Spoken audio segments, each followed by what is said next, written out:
1946, in the heart of Brazil, on the banks of the Rio das Mortes in the Mato Grosso. A Brazilian Air Force DC-3 on reconnaissance flies at low altitude over a village of Chavante Indians without any previous contact with the outside world. The war of pacification has started.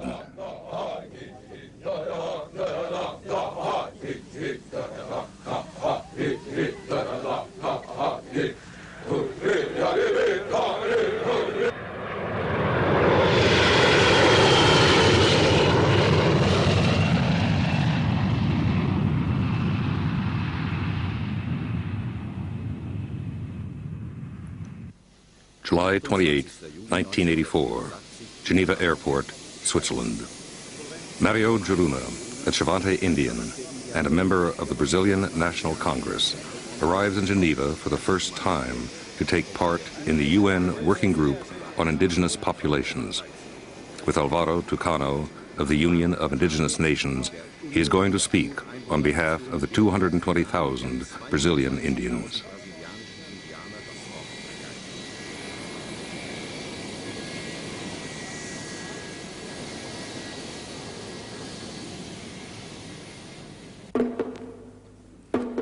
Indian Summer in Geneva.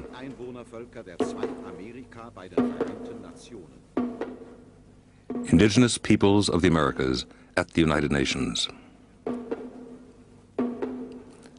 The indigenous peoples of the world have never been considered by international organizations as nations with rights to land and their own government.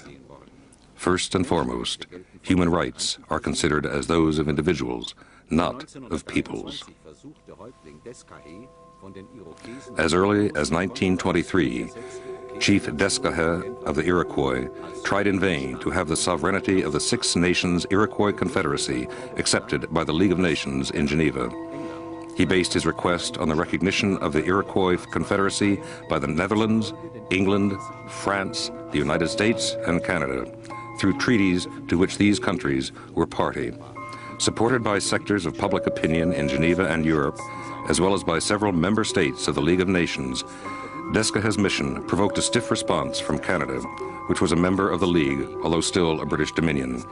The government of the Dominion declared the question of the Six Nations a purely internal matter of no concern to the League.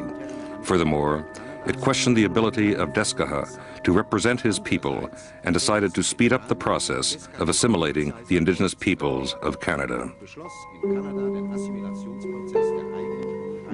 50 years later, in 1973, Indian consciousness exploded at Wounded Knee in the United States. The United States had its army and its planes and its bombs and its high-powered weapons and tanks surrounding the village of Wounded Knee. And Nixon, Ehrlichman, the BIA officials, everybody was ready to move in and kill all of the Indians at Wounded Knee with this high-powered weapons. And they wanted to do that. The general in charge especially wanted to do that because he wanted to test out some of his new weapons. And that's all in the record of the trial. And what we saw very clearly after Wounded Knee was that the reason that didn't happen was because international attention was on Wounded Knee. That was the first really international attention that we got. And that was when we needed it. That's when we had to have it. And we got telegrams and letters of support from all over the world at the same time, which helped to raise our awareness that there were other people struggling to free themselves from some form of colonization. On February 27th, 1973, about 300 Oglala Sioux from the Pine Ridge Reservation in South Dakota occupied the village of Wounded Knee and claimed independence for the Oglala Nation. In exactly the same place, one December day in 1890, the group led by Chief Bigfoot was massacred by American troops, thus marking the end of the conquest of the West.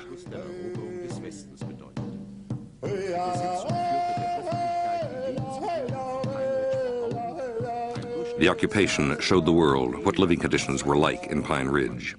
an average yearly income of less than $2,000 per family, an unemployment rate of 54%, which reaches 80% in winter, 70% of the inhabitants suffering from malnutrition, 30% of the women sterilized, more than 1/3 of the children raised away from their families and culture, a life expectancy rate of 46 years. Since the turn of the century, Indians in the United States have lost an average of 45,000 acres of land each year. After 71 days of siege at Wounded Knee, the Indians laid down their arms. Order was once more restored on the Pine Ridge Reservation.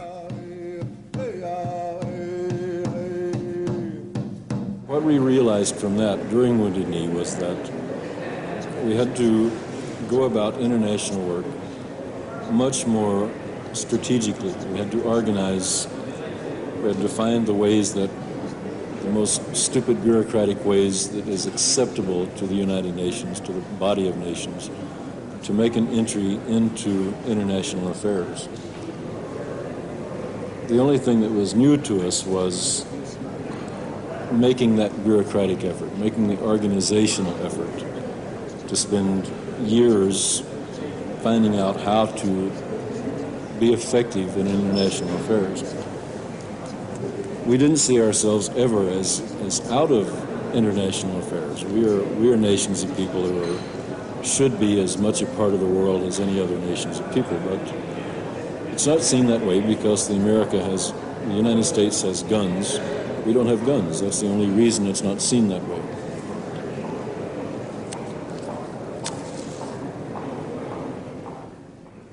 On September 20th, 1977, about 100 delegates from 15 countries of North, Central, and South America crossed the threshold of the United Nations in Geneva. They were led by the International Indian Treaty Council, the first indigenous organization to obtain the status of non-governmental organization at the UN.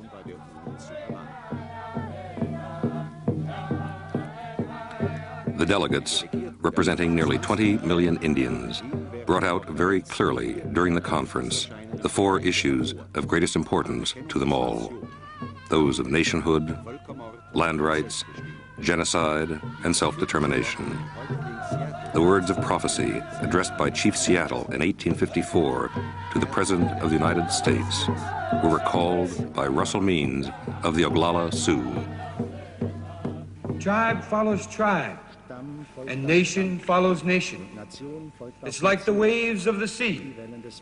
It is the order of nature, and regret is useless. Your time of decay may be distant, but it will surely come. For even the white man's God, who walked and talked with him as friend with friend, could not escape the common destiny. We may be brothers after all. We shall see. Hetchetula.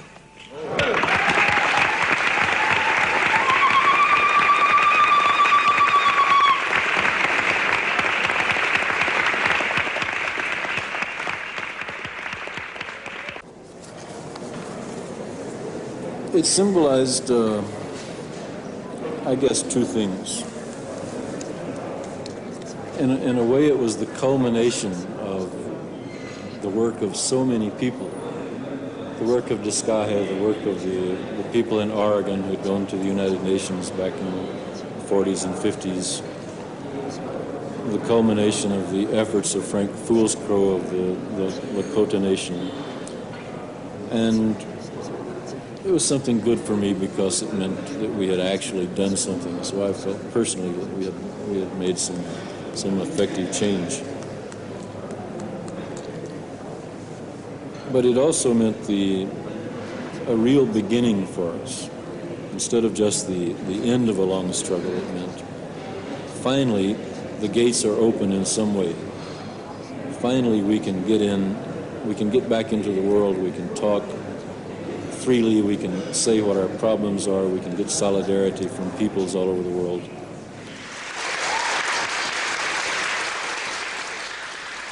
Since August 1982, the Working Group on Indigenous Populations has met every year at the United Nations.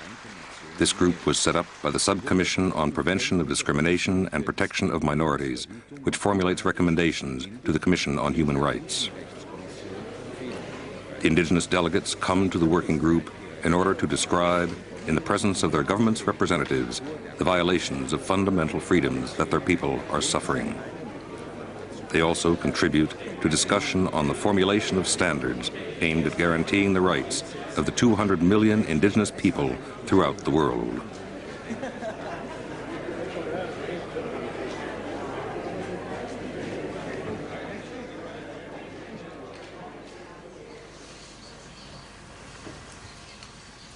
Qual é o serviço da ONU? O que a ONU já fez com o mundo inteiro? What is the role of the United Nations? What has the UN done for the world? As Indians, we would like to participate in the administration of the UN. Then Indians can change the system and current practices.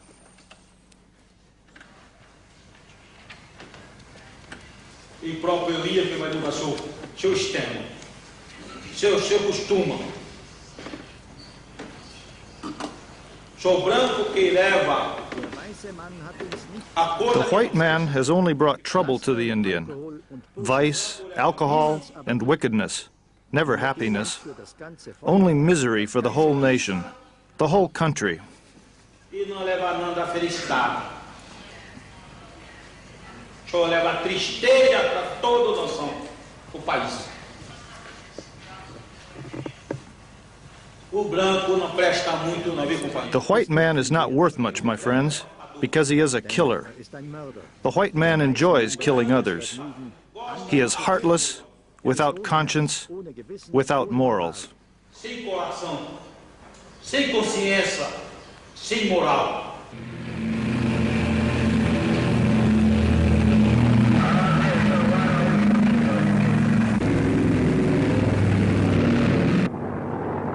E antes de 30 anos, 30 years ago, I lived happily beyond the Rio das Mortes, in my region, the Serra do Roncador, at the sources of the Rio das Mortes and the Xingu. It was the territory of the Chavante. cabeceira do Rio da Morte, ou cabeceira do Xingu, este território do Chavante.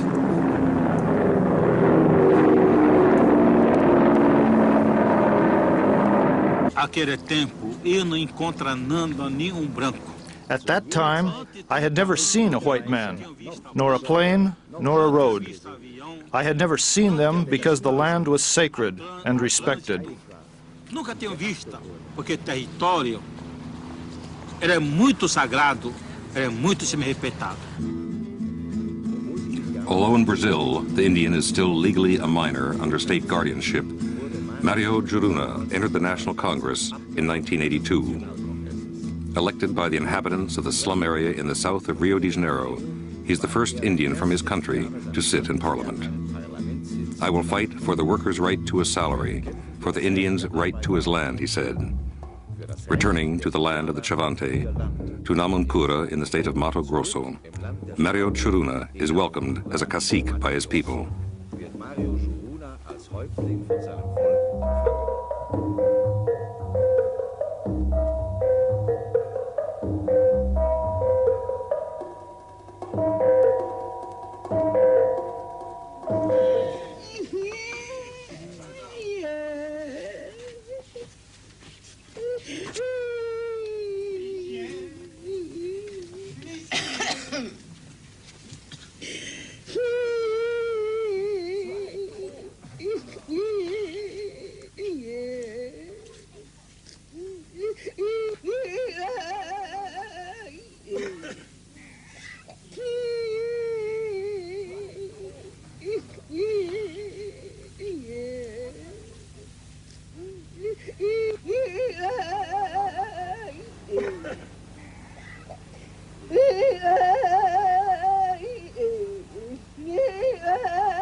And the Indian who once occupied this land, his own land, The Indian no longer has any land.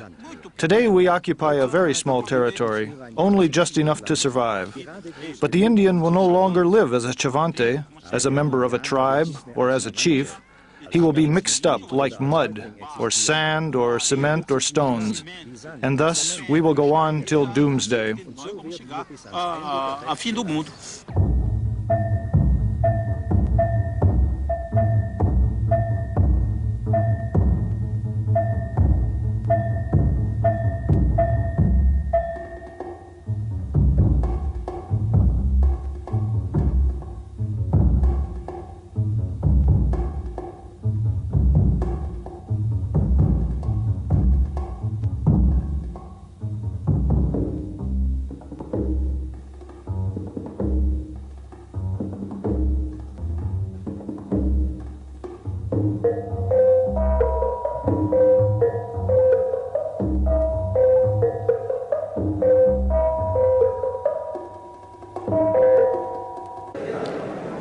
But the most difficult problem in the UN we still have.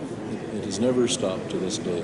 And that is, when I first started working permanently in 1975 at the UN in New York, I would meet with delegates from African countries, and they would still laugh at me. Oh, you're an Indian, isn't that funny? And other people would say, but I thought you had all been killed. So we had to spend at least 2 years convincing people that we still existed and that we were people to be respected as humans and as nations of people. And that's a fight that still goes on. We are not taken seriously, partly because of the immense worldwide propaganda of primarily of the U.S., through Hollywood films, through comic books, through all of the ways that they show us as savage people that are somehow comical, but defeated, basically defeated savages.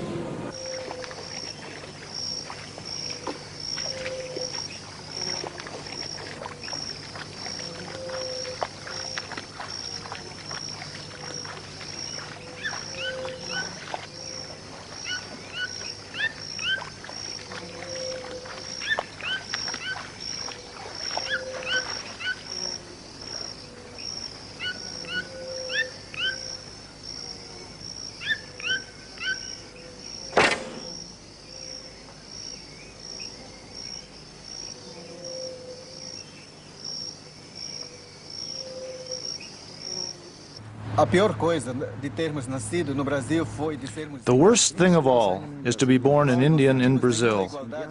We don't have any equality with the whites. When I speak of the whites, I mean the ones with power to dominate, not the slum dwellers. The white man, he's the one who wants to dominate and exploit. Next to these people, we don't feel equal. But we feel equal with exploited people, with those who are aware. We are not the only exploited ones. There are thousands of us, millions. That's how I see it. We need to become more aware, because those who govern us do not tell the truth. They have never represented the Brazilian people, and even less do they represent the indigenous communities. Eles nunca representaram o povo brasileiro, muito menos sobre as comunidades indígenas.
No nosso modo de ver, o progresso do branco não é o progresso. For us, the white man's progress doesn't mean progress. The dam at Itaipu, for example, has already flooded the lands of the Guarani Indians.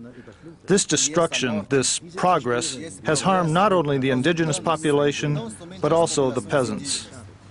Causou também casos sérios às populações camponesas.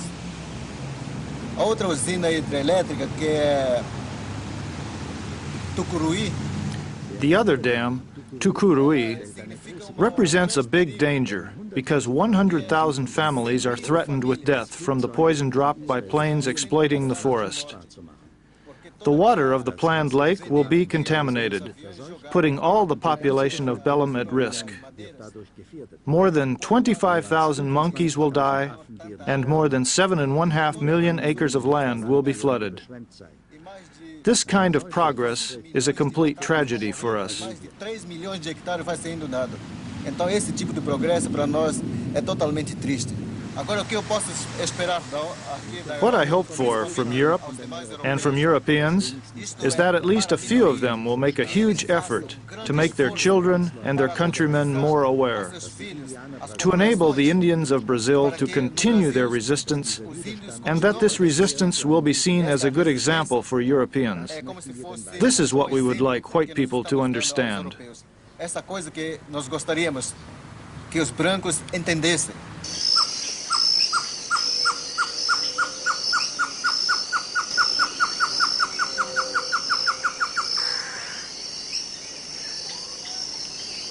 The structure of the United Nations, I think, is a miniature of the world. People come here, countries come here to get what they can from the countries that have power. The countries that have power come here to maintain their power. So there's no one here as a country that can basically take up our struggle with us in solidarity in a very serious way. When Puerto Rico first, for example, went to the Decolonization Committee in 75, the United States delegates went to various countries that sat on the Decolonization Committee and basically threatened them, like the mafia would threaten somebody. If you vote for Puerto Rican decolonization, we will take your money away or we will shoot you.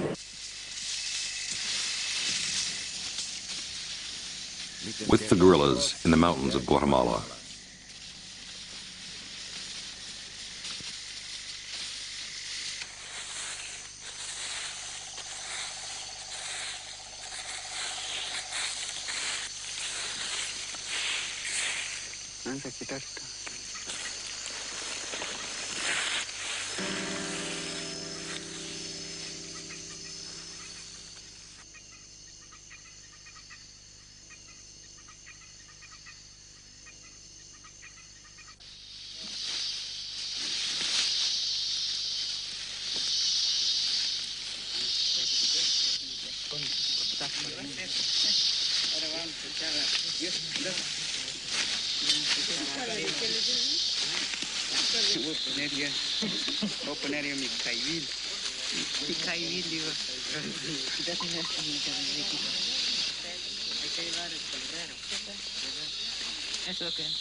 En Guatemala, la mayoría somos indígenas.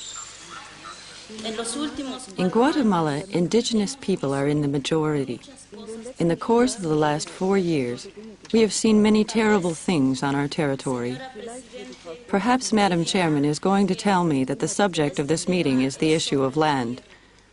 We, the Indians of Guatemala, believe we can defend our lands, our culture, everything, as long as we are allowed to live. In Guatemala, the principal problem is one of life and death. En Guatemala, el problema principal es la vida. 2, 3, 4, 5, 6 skulls of our compañeros. Here are my brothers. That's where they were thrown.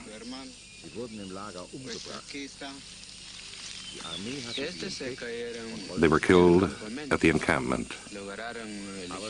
The army discovered them and tried to interrogate them, but they refused to speak. So they took one and tortured him. They cut off his fingers as an example. Then they brought them here, near to the hiding place, and hung them, including the children. There are 19 people here, 19 people killed by the army.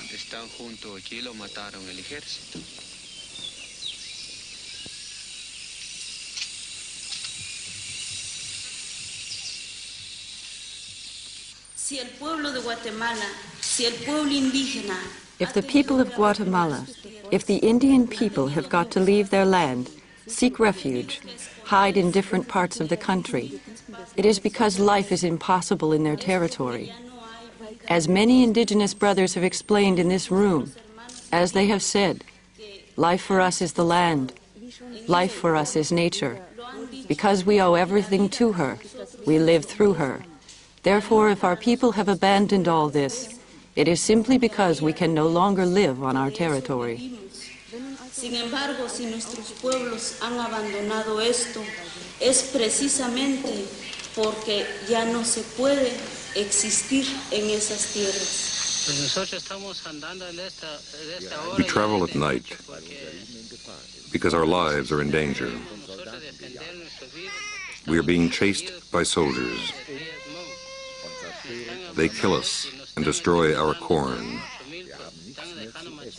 We have no food left to eat. How many children do you have? 2, and 2 others who were killed by the army.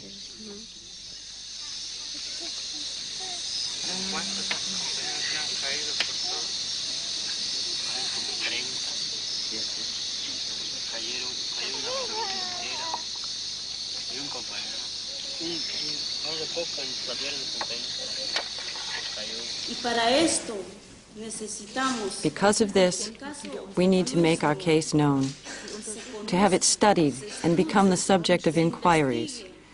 Because we aren't a species of fish. We are human beings.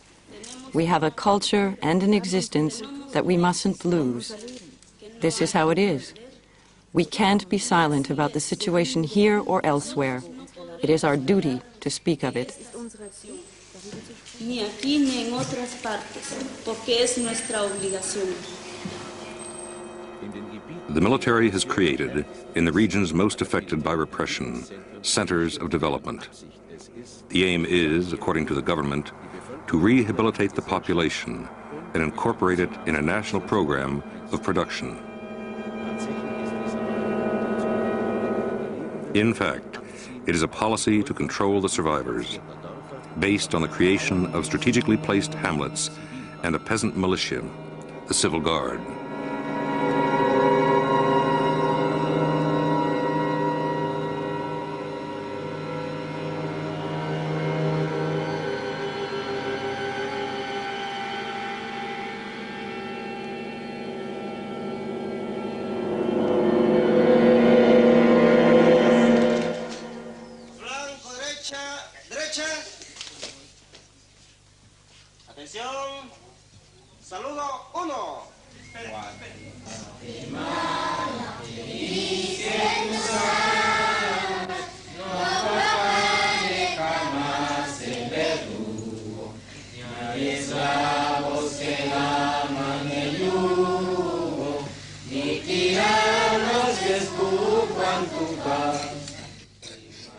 ¿Por qué masacra la población?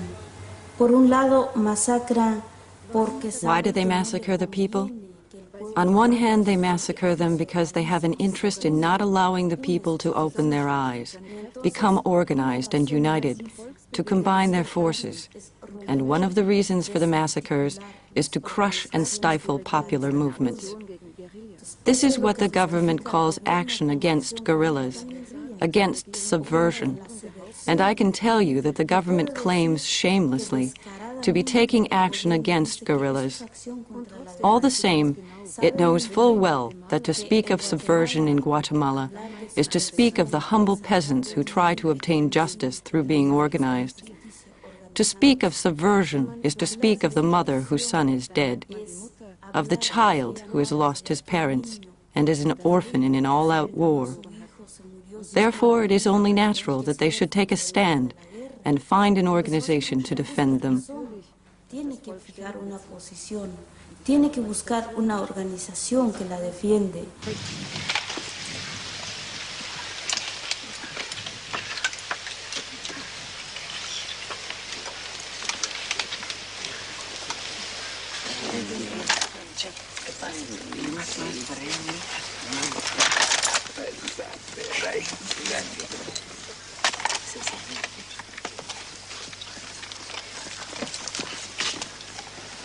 Soy combatiente Robin. Robin, 22 years old, Quiche. Soy combatiente Samuel. Samuel, 18, Canjoval. Soy Canjual. Yo soy combatiente Chepe. Chepe, 15, Chu. Chu. Soy combatiente Enrique. Enrique, 16, Mom. Mi etnia es Mam. Soy combatiente y mi nombre es Israel, 19, Quiche. 19 años de edad. Soy combatiente Vidal. Tengo Vidal, 17, Cacoltec. Soy combatiente Policario.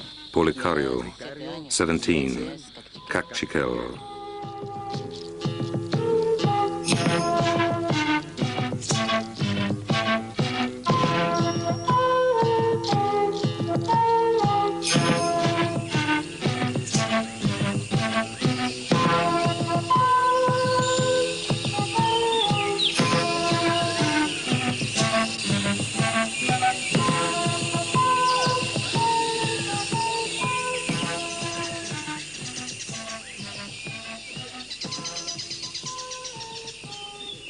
I have a dream, many other Indians have a dream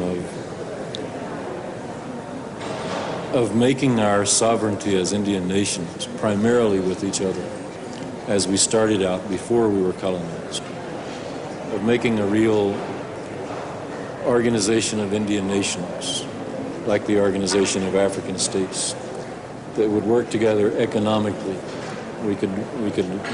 Several Indian nations in the Americas have economic co-ops for growing coffee, cattle, different things. We could begin trading with each other economically.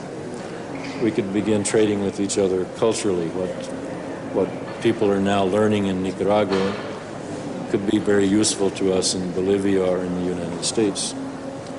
And of course, in the international work, it can be more effective as we continue working together.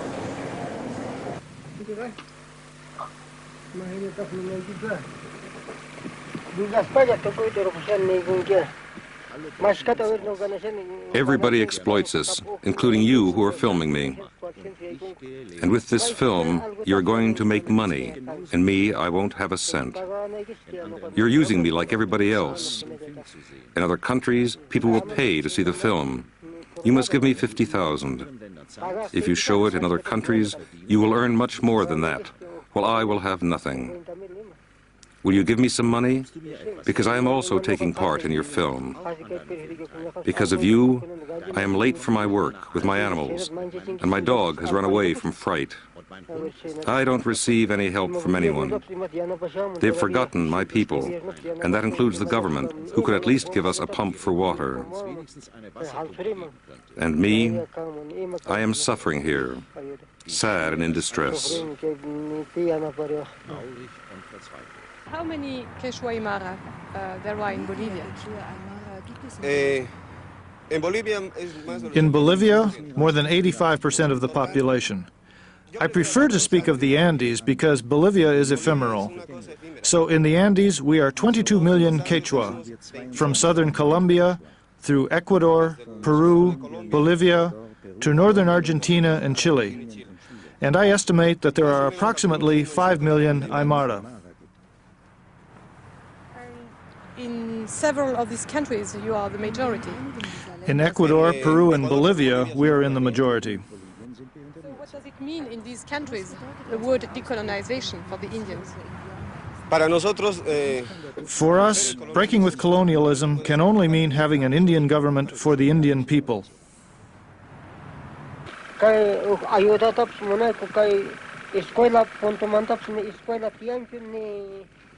Here, there isn't even a school for our children. There is no progress at all. We don't know anything. We don't know how to read or write. We can't even complain to our government. If we could have a school now, our children would not be as ignorant as we are. We receive absolutely no help from the government, neither for our land nor for our animals. We haven't any money.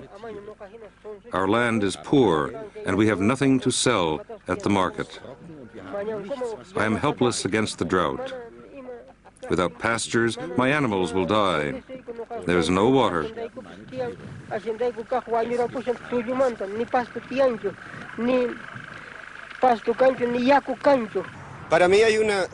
For me, there's a total fundamental relationship between liberation and culture. A people can only liberate itself if it builds its ideological implements from its own culture. Any other form of liberation is simply another form of colonialism.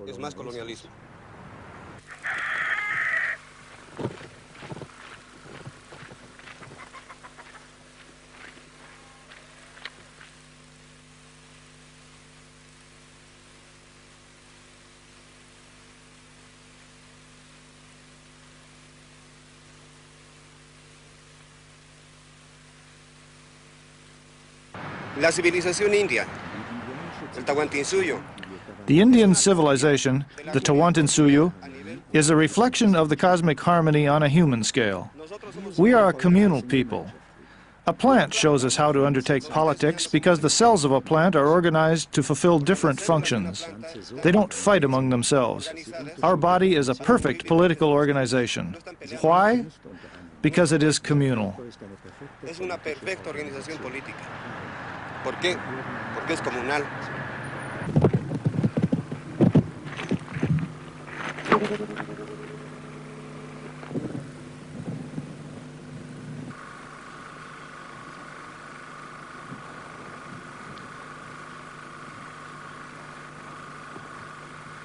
After, before, and during the 77 conference, we realized that we could make a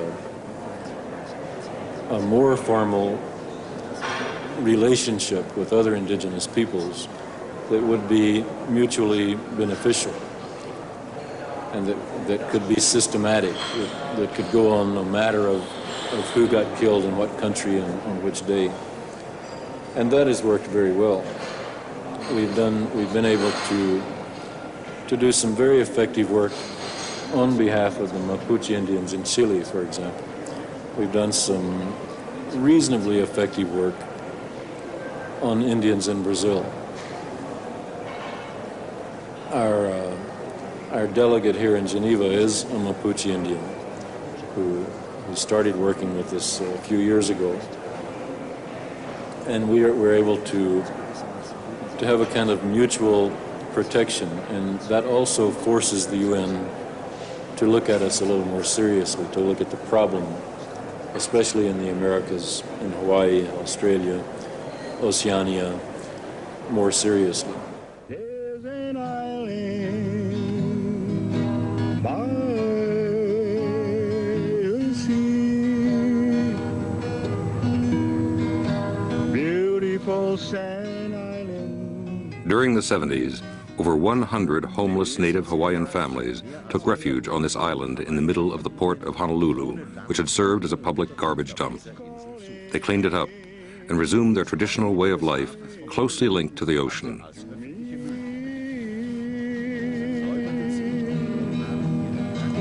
Beautiful sand island, beautiful sand island. In the midst of all this garbage.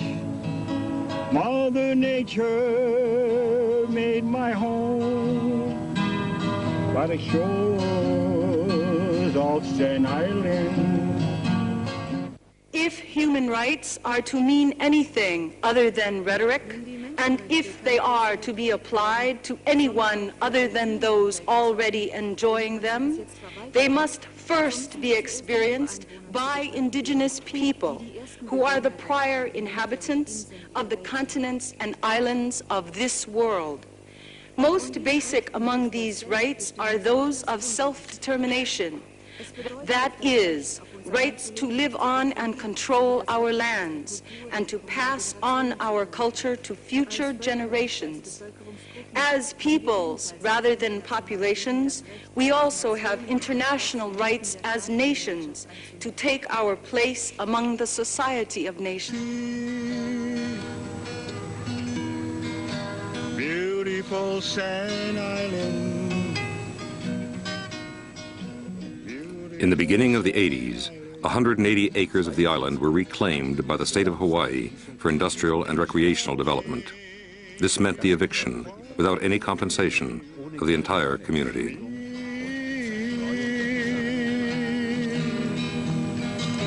Beautiful Sand Island. Beautiful Sand Island.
Man, this is time either we do it or else forget it.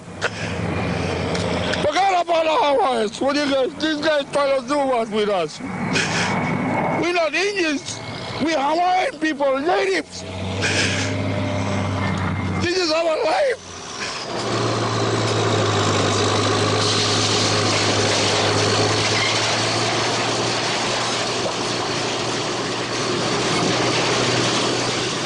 The response to this among our people recently, the last 10 years or so, has been to resist it, to resist tourism, to resist the American military.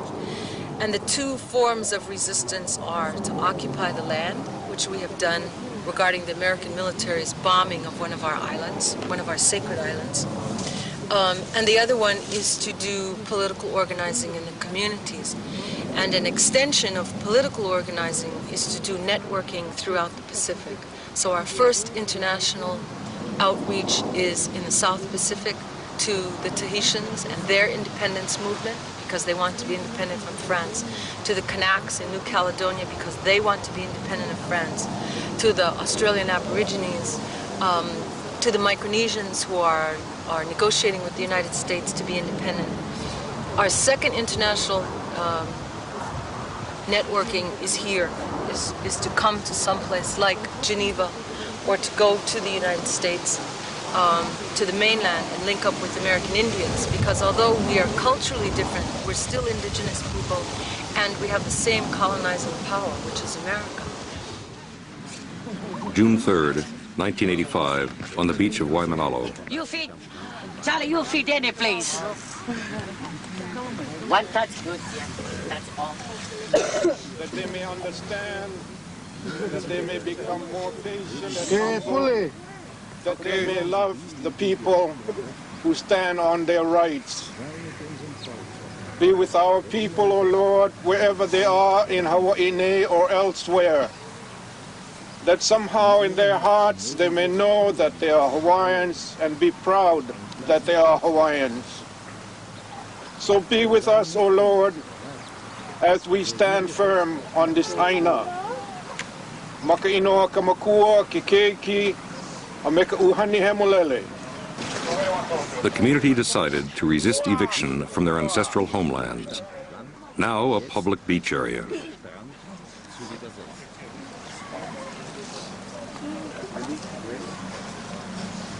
All indigenous people are caught in an East-West conflict.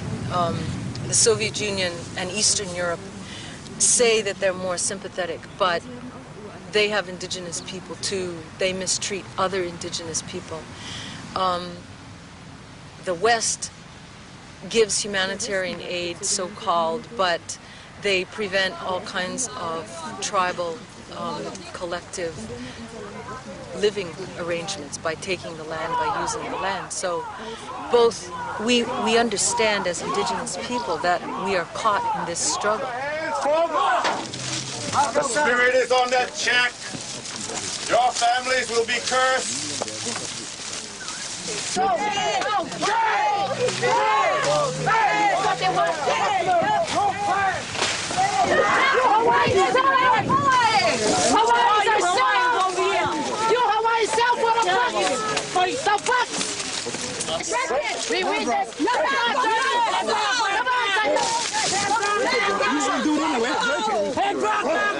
You guys!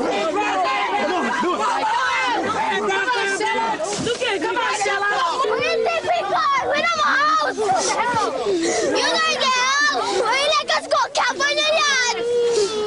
We not can live on the streets! Yeah! We don't have a house! Yeah! We're always broke! Yeah, Hawaii! We're always broke!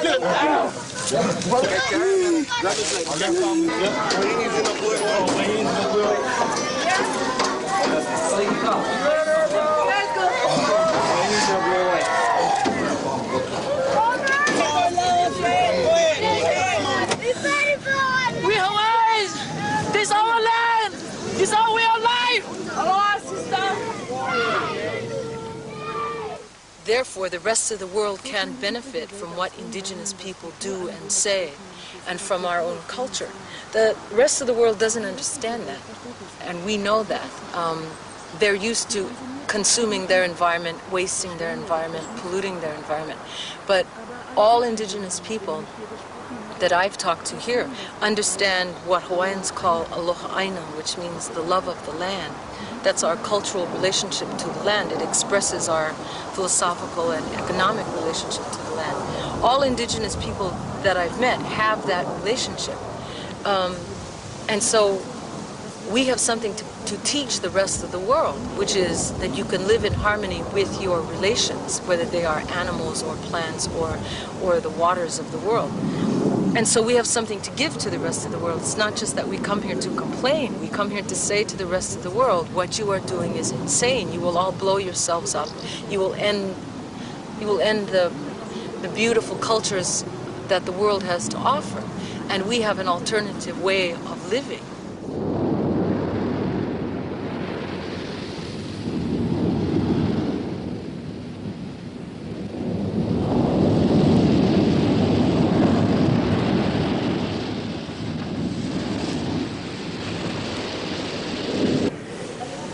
Also, the UN has no way to deal with what are now called indigenous populations, which means colonized people who are not officially colonized according to the UN standards of who is colonized.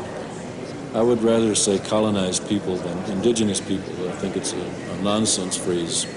It has a hint of primitive peoples. So I don't like the idea. But if you're not officially classified in the United Nations as colonized peoples, there is no way for you to come to the United Nations. There is no way for you to come to the World Court unless you are already recognized as a state by the United Nations or by the World Court. So we still have no way to to enter the United Nations. It's necessary for us in the next 10-year period to change the United Nations. That's what we have to do.